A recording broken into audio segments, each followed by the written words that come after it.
Welcome to the Steve Stine Guitar Podcast, brought to you by guitar-Zoom.com. If you want to improve your guitar playing, keep listening. If you want to improve even faster, go to guitar-Zoom.com, where you'll find all of Steve's premium courses, masterclasses, and memberships that'll help you quickly and easily improve your playing. Now here's your host, Steve Stine.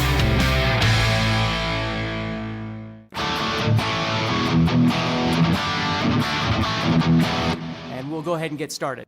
So first of all, obviously, welcome to a new week. Today what we're going to be talking about how to combine arpeggio ideas with simple scale ideas. And I'm just going to give you three different things to think about today. These are all going to be in the key of E minor, so we're going to keep it nice and easy, okay? Let's see, Steven is here. Hey, Steve. Hey, Jeff. Plate is here. Edwin is here. Awesome. I don't want to take too much time saying hello to everybody, but I'm so glad that you're taking time out of your day to hang out with me and learn a little bit of guitar. So today what we're going to do is Kristen says it's already night here. That's good or bad, depending on how you look at it. The day is over, a new day is going to begin. All right, so what we're going to do here is we're going to start off by talking about E minor. Hey, Doug.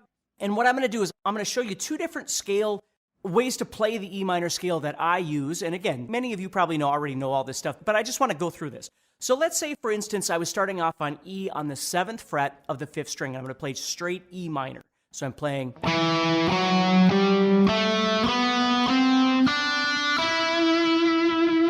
So there's my E minor right there. Now this is where the separation occurs, and you're going to see this in the licks that I play today. So what I'm going to do here is I'm playing E, F sharp, G, A, B, C, D, E.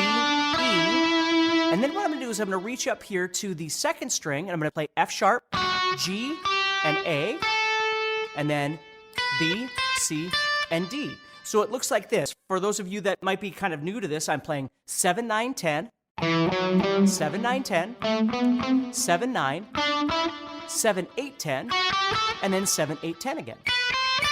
So we have... And then, of course, I'm running out of frets right there. What I could certainly do is just move up a whole step, moving into E. And there's my scale. Okay, so in thinking about playing the scale that way, let me show you something. Sometimes what I like to do is I'll play part of a scale, and then I'll move into a bit of an arpeggio idea. Now again, arpeggio for us meaning broken chord, but really what we're saying is we're just going to play some single notes on some strings. Okay, so what I'm doing here is I'm coming up this E minor, and when I get to this note right here, okay, so I'm playing E, F sharp, G, A, B, C. When I get to that C, what I'm going to do is I'm going to cut across the strings, doing more of an arpeggio motion. So I'm going to go from the 10th fret to the 9th fret to the 8th fret to the 7th fret. So I'm playing a bit of a scale, and then I'm moving into this cut across those strings to get a little bit different kind of sound like that. Okay, so if you do have a guitar handy and you're trying this out, take a look at it and see if that makes sense to you. Okay? Thank you so much, everybody. Thank you so much for the kind comments. That's awesome. So here we go. So we're going. Now, I'm here and I got to figure out what it is I'd like to do. Well, most of the time for me, what's very comfortable to do is once I reach this first string, I'm either going to go from my 7th fret to my 10th fret, and then maybe slide up to the 12th fret. So I'm going. And I'm using that 10th fret as a transition to slide up to the 12th fret. Okay, now I could have gone from the 7th to the 8th fret just doing a slide like that too. And that would have been just fine as well. You know, depending on what kind of sound you like. And remember, don't get caught up in how fast it needs to be or something like that. Just think about the creativity of it and then decide what it is that you'd like to do in terms of its execution. Now let me show you, I'm going to descend now. And for me, when I descend, because remember, I'm on the 12th fret right now, I'm on E. Now for me, I almost always will go from the 12 back to the 8, back to the first finger. And the reason is because I'm going to slide back to the 7th fret. So I'm going to go here. And that's how I'm going to set myself up to do that reverse arpeggio going backwards.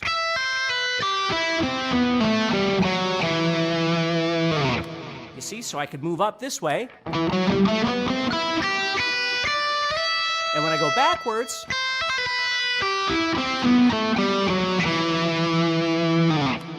okay? Now, before I show you the other two things today, what I want you to think about is how at any time as you're playing this, you could shift in and out of playing this arpeggio in this scale to do something else. Like, let's say you're coming across this way, and instead of just continuing on that arpeggio, we come down into something else. We move into whatever else we'd like to do. Can we think of G major when playing E minor? Sure you can. Absolutely you can, Mark. Okay? You just want to think about your exit strategy, Mark, when you're playing this. Like, you'd want to wrap this a bit more around the idea of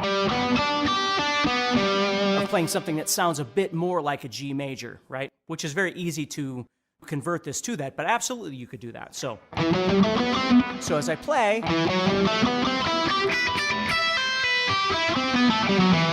so let's say you're trying to play a kind of a dramatic solo, right? So you're doing, or you do a quick little arpeggio, and you come up like that.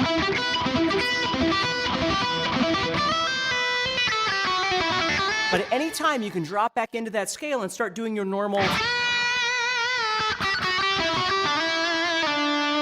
And then maybe I do a lick like that and I come out.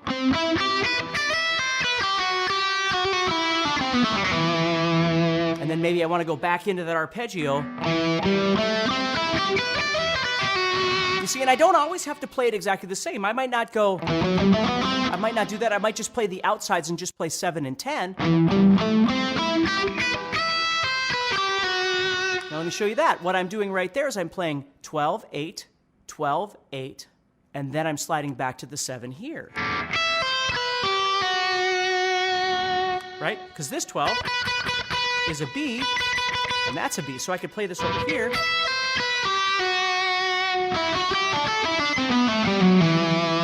So you get used to being able to visualize the shape of the scale that you're playing. And then from there, you start trying to figure out some creatives on how to move through this, right? That's the most important thing is, for me, if you've studied any of my stuff or have any of my guitar courses, which you can always go over to guitar-zoom.com and check out, I love intervallic playing. I love players that use a lot of intervals when they do. I love that kind of sound when you're kind of moving back and forth. And then if you take that and you combine it with some sort of, I'll call it a cut, which is an arpeggio where you're slicing through strings in some capacity. It doesn't have to be all of them or anything like that, but there's a lot of great stuff like that that you can use.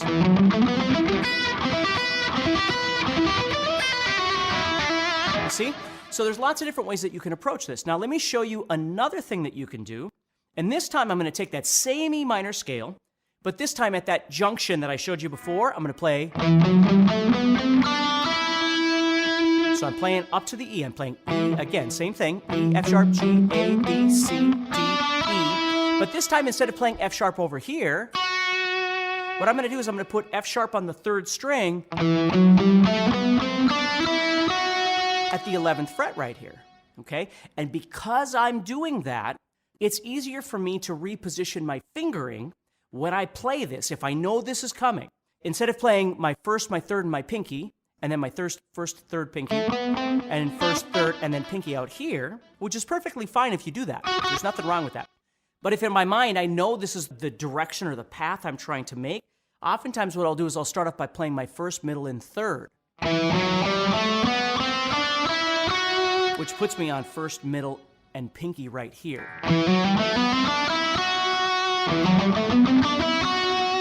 And then I can finish that off by playing 8, 10, 12, 8, 10, 12. And we get what we call a spread fingering, okay, where you've got 2 frets in between.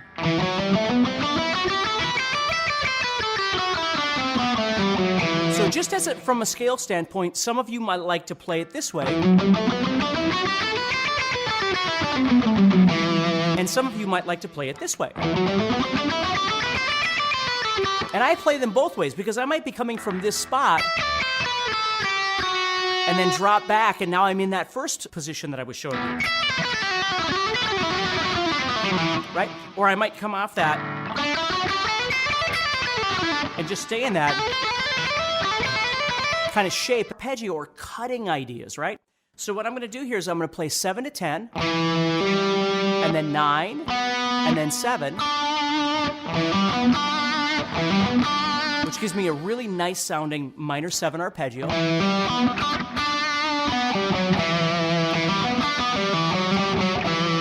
I could always jump back into the scale anytime I like.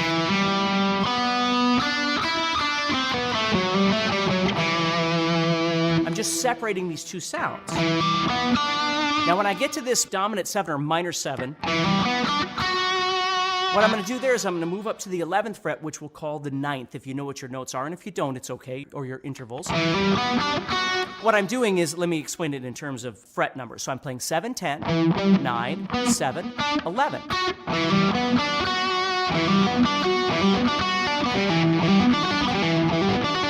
And you get this really nice sound again.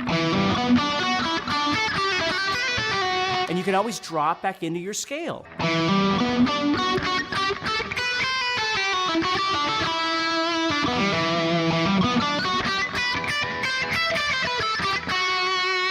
You see, so I see this 7, 8, 10, 12. I see those all the time. So as I'm playing,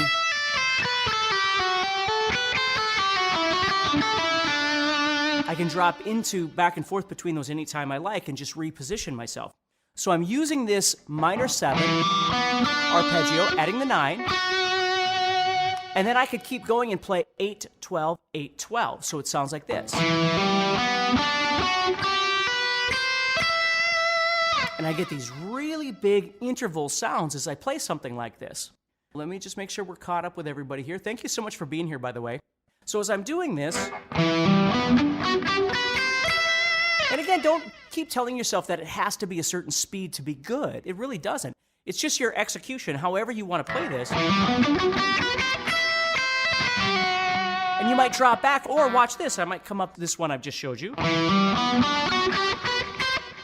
And then I could drop back into the first one that I showed you.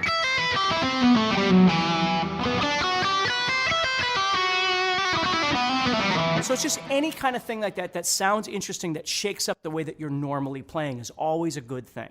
The third one that I want to show you is a bit more traditional. This is something that I learned from Yngwie Malmsteen's stuff earlier on, but it's still very functional and I like it a lot. What I'm going to do is I'm going to head over to that E again, but this time I'm going to work on this side. So I'm going to play E, which is the 7th fret. Then I'm going to play G, which is the 5th fret. Then I'm going to play B, which is the 4th fret. So I'm just playing the same notes I was playing there, the root, the 3rd, the 5th. But what I'm going to do then is I'm just going to move back up and play the root, 3rd, 5th of the next octave. So I'm going to go 7, 5, 4. Those are the frets. And then on this same 3rd string, I'm going to move up and play 9, 8, 7. Which is crossing over the first one that I showed you, right?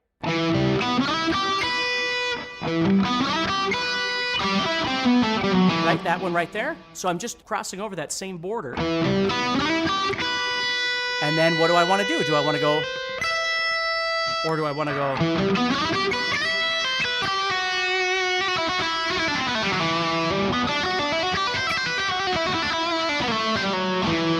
You see, there's so many cool things that you can do if you just sit and kind of study your scale shapes and then start thinking about different ways of either playing up and down, which is a scale, or what I always call cutting or slicing through the strings, which are arpeggios, but instead of just thinking in terms of your arpeggios always only being part of the chord that you're playing, like if you're playing over E minor, you're only allowed to play E, G, and B or something like that.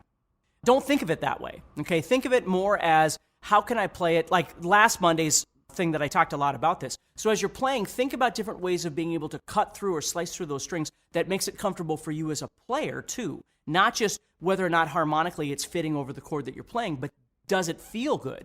Can you come up with something that sounds interesting and feels good, right? Think about that.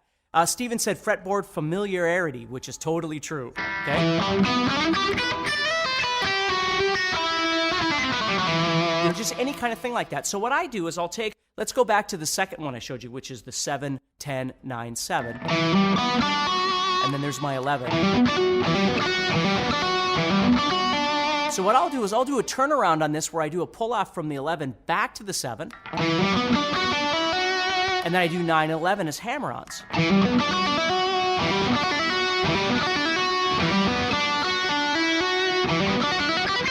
And then I can come off of that and do 8, 12, or 8, 10, 12, whatever I'd like to do. Usually I just do 8, 12, but... And then I might drop back into something like that. So there's lots of different ways of thinking about this as you play.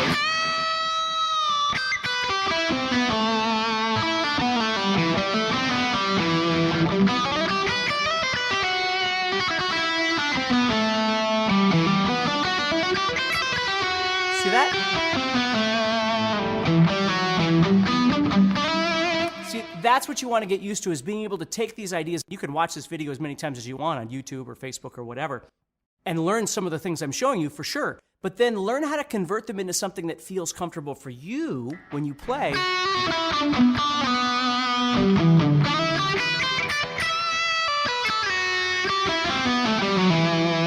You see? So however you like to...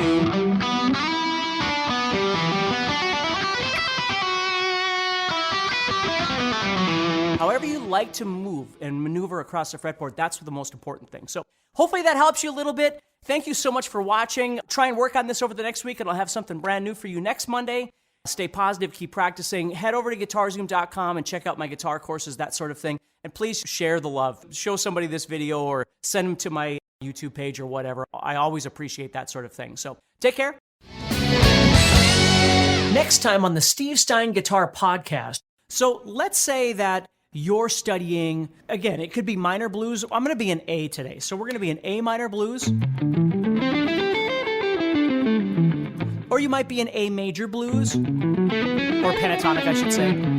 Now, this is the first thing I want to do is, if you know how to play either minor pentatonic or major pentatonic, the first thing we want to understand, and I will reiterate this a little bit on Wednesday, but the first thing we want to understand is how to convert either the minor pentatonic or the major pentatonic into the blues scale by adding in one note. And that's the note right there, which in theory we would call the flatted 5. But if you think of it as playing 3 notes of your pentatonic, 1, 2, 3, and then it's the immediate next note. And that note right there is going to make that scale sound much more like blues. Now, that note that you're adding in is not a pleasant note to emphasize over the root. You're going to get a really crazy sound by doing that. But what it does is it creates a large amount of tension. And so what's nice about that note is that you could either go to the note prior or the note ahead of it.